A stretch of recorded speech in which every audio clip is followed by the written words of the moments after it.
Dan kita punya alat apa, saudara? Kita punya alat. Ini, tubuh kita ini. Hidup kita. Coba lihat di dalam Roma pasal 6 tadi kan. Roma pasal yang 6 tadi, kita baca ayat berapa? Ayat 12 ya. Ayat 12 itu, anggota-anggota tubuh kita kan dipakai untuk kebenaran. Yaitu apa maksudnya? Untuk melakukan apa yang benar. Makanya namanya senjata kebenaran. Nah, misalnya di dalam Mazmur pasal 103. Dalam Mazmur pasal 103, ini saya langsung bacakan aja. Di situ katanya, tiada ku taruh perkara dursila di depan mataku. Tiada ku taruh perkara dursila. Jadi mata kita ini sekarang sudah menjadi senjata kebenaran. Dipakai untuk melihat apa? Saya mau melihat hal-hal yang baik. Kalau misalnya itu dulu menjadi senjatanya dosa, tentu melihat hal-hal yang tidak baik. Ada begitu banyak hari ini, zaman sekarang modern ini, yang kita lihat yang akan meracuni pikiran kita. Tapi pemazmur berkata, tiada perkara dursila kutaruh di depan mataku. Di dalam Efesus pasal yang keempat, ayat yang ke-29 tentang mulut, Paulus bilang apa? Jangan ada perkataan kotor keluar dari mulutmu. Betapa gampangnya orang hari ini sudah latah dan langsung berkata, langsung mengucapkan kata-kata yang kotor, ya, yang ada binatangnya atau dipotong sedikit, annya dibuang, tapi cuman jingnya di belakang saja. Jadi dia pikir dengan memotongnya di tengah begitu aman, nggak kotor lagi gitu. Atau yang NG-nya diganti menjadi R, begitu, ya.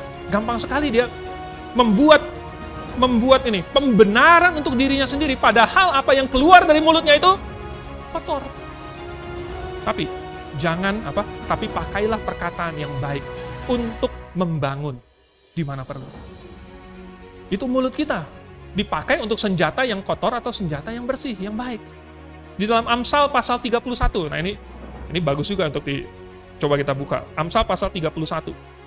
Mulai dari ayat yang ke-17-nya. Ini ternyata ada gambaran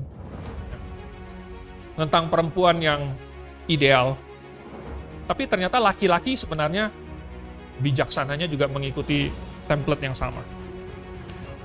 Ayat 17, ia mengikat pinggangnya dengan kekuatan. Ia menguatkan lengannya. Ia tahu bahwa pendapatannya menguntungkan. Pada malam hari pelitanya tidak padam. Tangannya ditaruhnya pada jentera. Jari-jarinya memegang pemintal. Tangan kita ternyata rajin berbuat baik. Rajin bekerja menghasilkan. Rajin, ayat yang ke-20, menolong orang yang membutuhkan. Mengulurkan tangannya kepada mereka yang tertindas. Kepada yang miskin. Tangan kita bisa dipakai untuk hal-hal yang buruk, tapi bisa juga dipakai untuk hal-hal yang baik, untuk menjadi berkat untuk orang lain. Lalu bagaimana dengan kaki? Roma pasal 10 ayat 15. Betapa indahnya kedatangan kaki mereka yang membawa kabar baik. ITB 1 menerjemahkan kedatangan. ITB 2 apa? Kedatangan atau kaki? Kalau di bahasa Inggrisnya, how beautiful are the feet of them. Betapa indahnya kaki mereka yang membawa kabar baik. Kaki kita ternyata bisa dipakai untuk membawa kita ke tempat-tempat yang tidak baik. Atau bisa membawakan Injil kepada yang membutuhkan. Saudara, anggota-anggota tubuh kita itu adalah bagian dari hidup kita. Kita tidak bisa bilang, ya udah, tangan saya aja deh yang melayani Tuhan. Tangan saya aja, kaki saya aja yang melayani Tuhan. Seluruh hidup kita harus kita pakai untuk melayani Tuhan.